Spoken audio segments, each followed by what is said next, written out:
नमस्कार, राज की बात में आपका स्वागत है। एक कट्टर ईमानदार नेता की कट्टर ईमानदार सरकार के खिलाफ इतने बड़े बड़े सबूत हैं घोटालों के कि अगर अरविंद केजरीवाल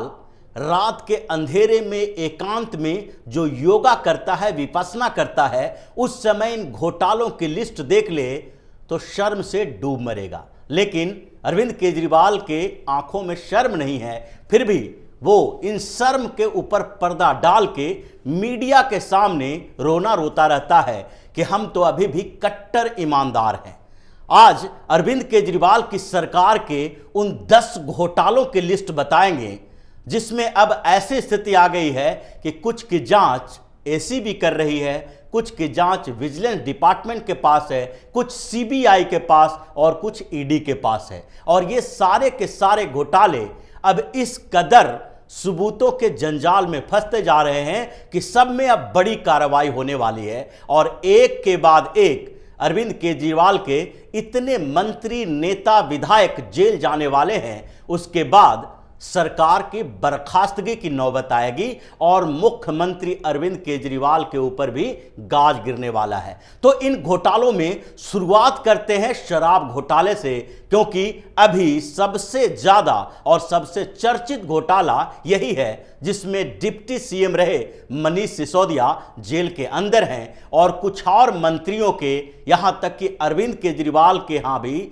अब शराब घोटाले के तार जुड़ने लगे हैं। एक्साइज पॉलिसी को लेकर ज्यादा बताने की जरूरत नहीं है, क्योंकि इसके तार अब अरविंद केजरीवाल के घर तक भी जुड़ गए हैं। विजय नायर, अरुण रामचंद्रन पिल्लई, समीर महेंद्रू और दिनेश अरोड़ा ऐसे ऐसे नाम हैं जिसमें एक नहीं कई लेयर पर यह कॉन्स्पिरेसी की गई थी ताकि मनीष सिसोदिया और अरविंद केजरीवाल इस घोटाले के दायरे से बाहर रहें। इनमें एक नहीं कई लेयर बनाए गए थे, यानी अरविंद केजरीवाल मनीष सिसोदिया को आगे बढ़ाकर एक्साइज मिनिस्टर बना दिया। मनीष सिसोदिया के साथ अब विजय नायर को अरविंद केजरीवाल और मनीष सिसोदिया ने एक बिचौलिया बना दिया। विजय नायर ने अपने लिए दिनेश अरोड़ा को ढूंढ लिया, दिनेश अरोड़ा ने अपने लिए अभिषेक बोयिनपल्ली को ढूंढ लिया और अभिषेक बोयिनपल्ली ने अपने लिए अरुण रामचंद्रन पिल्लई और पूरा साउथ का शराब माफिया ढूंढ लिया। यानी कि 5 लेयर तक जो पैसों का बंदरबाट हुआ, हवाला का कारोबार हुआ, वहां तक पहुंचने में सीबीआई और ईडी को कुछ समय लगा। लेकिन अब जब वो समय नजदीक आ गया, सारे सबूत मिल गए, तो मनीष सिसोदिया जेल के भीतर है और अरविंद केजरीवाल के जेल जाने की बारी है। लेकिन इसी तरह जो क्रांतिकारी परिवर्तन की बात कर रहे हैं, मनीष सिसोदिया को दुनिया के सर्वश्रेष्ठ शिक्षा मंत्री बता रहे हैं अरविंद केजरीवाल, उसी स्कूल के अंदर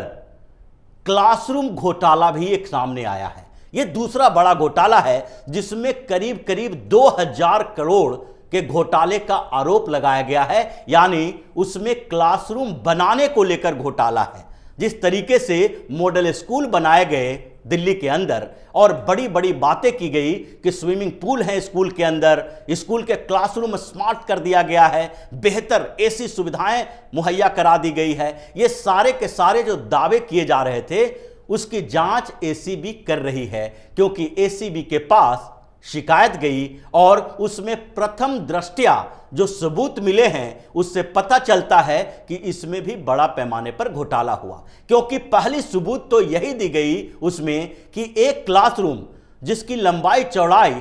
और वो रिकंस्ट्रक्शन करने का सारा ठेका जिस कंपनी को दिया गया, जैसे बनाया गया, उसमें एक बड़े बिल्डर या फिर बड़े अपार्टमेंट में उतना बड़ा घर बनाने के लिए कितना पैसा लगता, उसके गणना के साथ साथ दिल्ली के स्कूल के उस क्लासरूम के में जो पैसे लगे हैं उसका कंपेयर किया गया है और बताया गया है कि एक क्लासरूम जिसके रिकंस्ट्रक्शन में, मॉडर्नाइजेशन में खर्च 5 लाख रुपया होना चाहिए, उसमें 25 लाख रुपया खर्च किया गया है। एक व्हाइट बोर्ड, एक स्मार्ट क्लासरूम बनाने में जो 2 से 2.5 लाख रुपया खर्च किया जाना चाहिए, वहां पर 12 लाख रुपया खर्च किया गया है। एक एक बेंच और कुर्सी की खरीदारी मार्केट रेट से कई गुना ज्यादा रेट में की गई है। और यह घोटाला कोई छोटा मोटा घोटाला नहीं है, क्योंकि 2000 करोड़ रुपए के आरोप में अभी मनीष सिसोदिया पर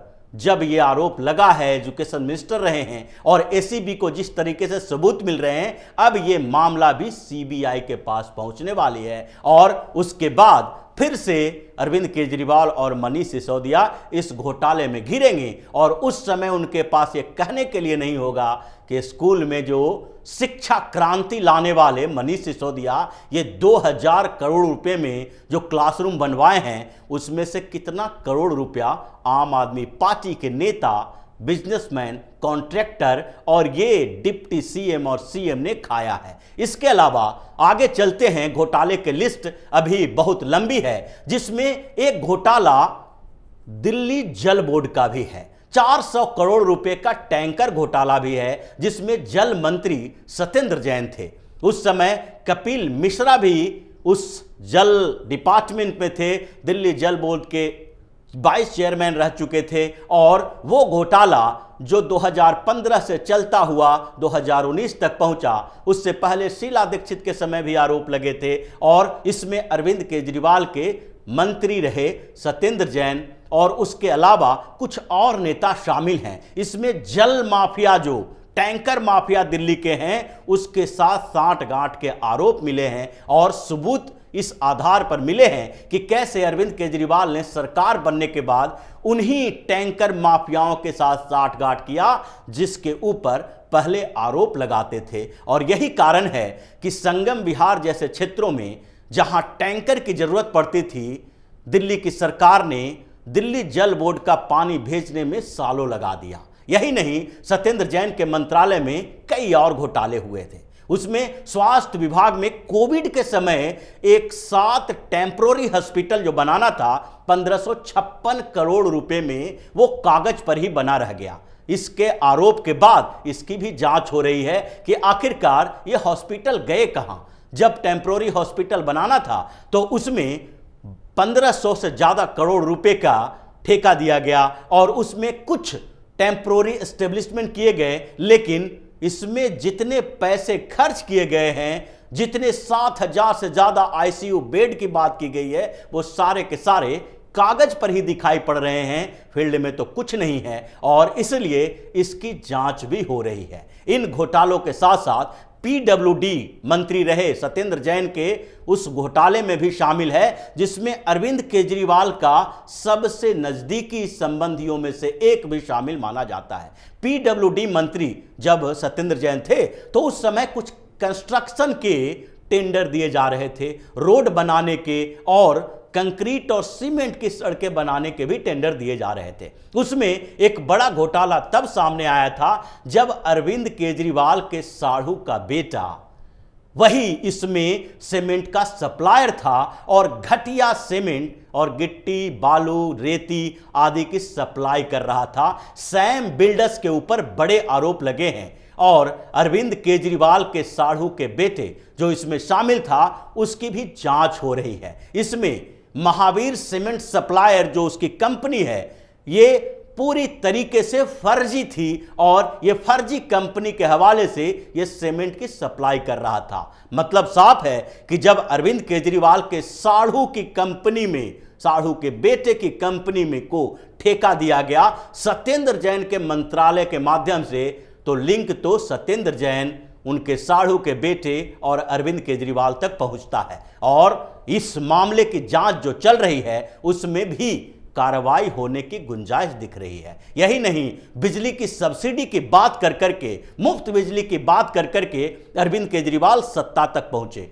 और मुफ्त की इन घोषणाओं के पीछे भी सैकड़ों करोड़ के घोटाले का राज दबा हुआ है। यह आरोप सिर्फ भारतीय जनता पार्टी की नहीं है, बल्कि कांग्रेस के नेता अजय माकन ने प्रेस कॉन्फ्रेंस करके बाकायदा सारे लिस्ट बता के सब्सिडी के इस घोटाले को उजागर करने की बात कही। इसकी भी जांच हो रही है, और उस समय अजय माकन ने कहा था कि इसकी सीबीआई जांच होनी चाहिए, क्योंकि बिजली कंपनियों को जिस तरीके से सब्सिडी दिए गए हैं उसमें ऑडिट ही नहीं किए गए हैं। 14,776 करोड़ यानी कि लगभग 15,000 करोड़ रुपए की सब्सिडी बिजली कंपनियों को डायरेक्ट दे दी गई और उसका ऑडिट भी नहीं कराया गया कि ये जो सब्सिडी के पैसे जा रहे हैं वो वास्तव में सब्सिडी दी गई है या फिर ये फर्जी तरीके से इन लोग कंपनियों ने घोषित कर दिया कि इतना लाख यूनिट बिजली हमने सब्सिडी के तौर पर दी। अजय माकन ने तो यह भी कहा था कि अगर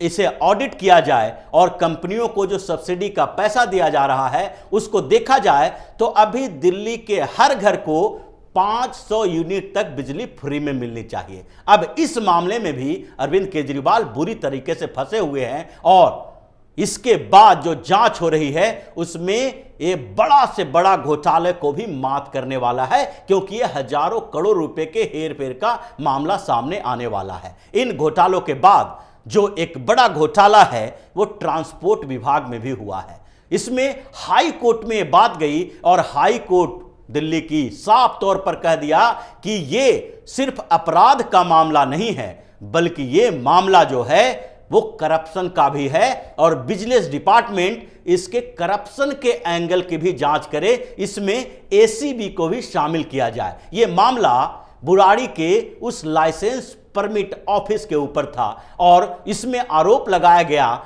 कि वहां पर दलाल, फिनांसर, आरटीओ अधिकारी और सरकार के प्रतिनिधि ये सारे के सारे एक कार्टेल बनाए हुए हैं और ये जो सांठगांठ है इसके माध्यम से ही परमिट दिए जाते हैं। जो अरविंद केजरीवाल घर पर ड्राइविंग लाइसेंस पहुंचाने की बात कर रहा था वो इसमें फंस चुका है और यह मामला अब दिल्ली हाई कोर्ट में भी है। एसीबी और विजिलेंस डिपार्टमेंट दोनों ही इसकी जांच कर रही है और दोनों को पता है कि कहीं न कहीं इसमें बड़े घोटाले सामने आएंगे, भले ही अरविंद केजरीवाल तक पहुंचते पहुंचते कुछ समय लग जाए। यही ट्रांसपोर्ट में मिनिस्ट्री में एक और बड़ा घोटाला हुआ और वो घोटाला है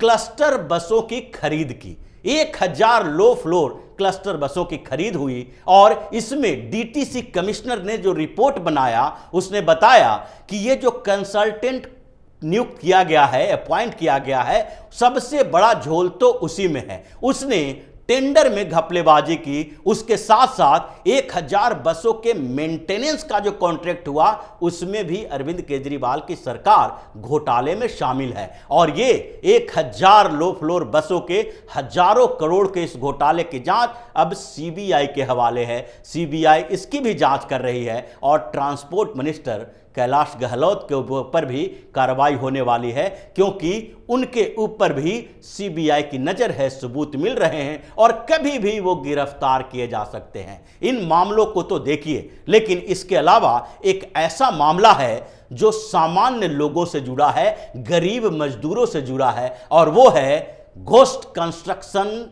मजदूरों का। इसमें रोजगार कार्ड बनाए जाते हैं और कंस्ट्रक्शन में काम करने वाले मजदूरों को दिल्ली सरकार पैसे देती है। लेकिन इसमें क्या किया गया, यह घोटाला कुछ समय पहले ही आया है, इसकी जांच भी एसीबी के हवाले है। इस घोटाले में बड़े बड़े सबूत मिले हैं कि एक एक घर के पते पर 300 से 500 कार्ड बनाए गए और ये सारे के सारे कार्ड आम आदमी पार्टी के अपर लेवल के कार्यकर्ताओं के थे। अपर लेवल का कार्यकर्ता मतलब जो कि मोहल्ले का कार्यकर्ता है, मोहल्ले की जिम्मेदारी संभाल रहा है, जिनको दिल्ली सरकार से कुछ पैसा नहीं मिल सकता लेकिन दिल्ली सरकार उसको इनडायरेक्ट रूप से प्रॉफिट दे रही है क्योंकि अरविंद केजरीवाल ने पहले ही अपने ऊपर के नेताओं को कमेटियों में रखा, उनको पैसे देने के लिए बात की, वो कमेटियों की बात भी उठी और उस पर प्रतिबंध भी लगा। लेकिन उसके अलावा जो इनके आसपास इर्द गिर्द काम करने वाले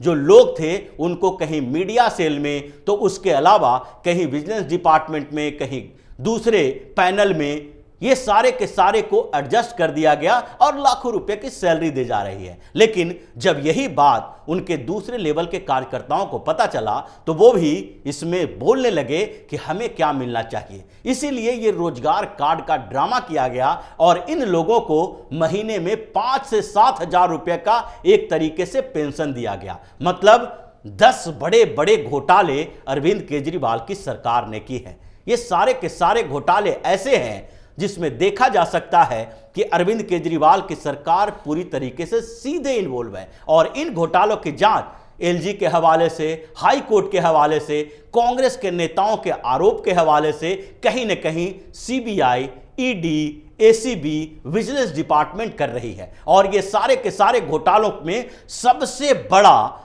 जो खतरनाक प्लान था वो है इनका एक फीडबैक यूनिट वाला प्लान, क्योंकि फीडबैक यूनिट जिस इसने बनाया वो जासूसी करने के लिए बनाया और उसकी जांच भी अब सीबीआई के पास है। फीडबैक यूनिट जो बनाया गया था वो अपने नेताओं की और उसके साथ साथ उन नेताओं की जासूसी करने के लिए जो कि अरविंद केजरीवाल के खिलाफ बोल सकते हैं, अरविंद केजरीवाल की नजरों में वो उनके विरोधी हो सकते हैं, उन सारों की जासूसी कराई गई। और इसमें सीबीआई के पास सबूत है कि जो फीडबैक यूनिट बनाया गया था उसमें 60% जो जांच हो रही है वो सारे के सारे जांच 50-60% वो पॉलिटिकल नेताओं के पास है और इन पॉलिटिकल नेताओं की जांच ही इस आधार पर की जा रही थी कि अरविंद केजरीवाल की सरकार को बचाया जा सके। और इस मामले में सिसोदिया और केजरीवाल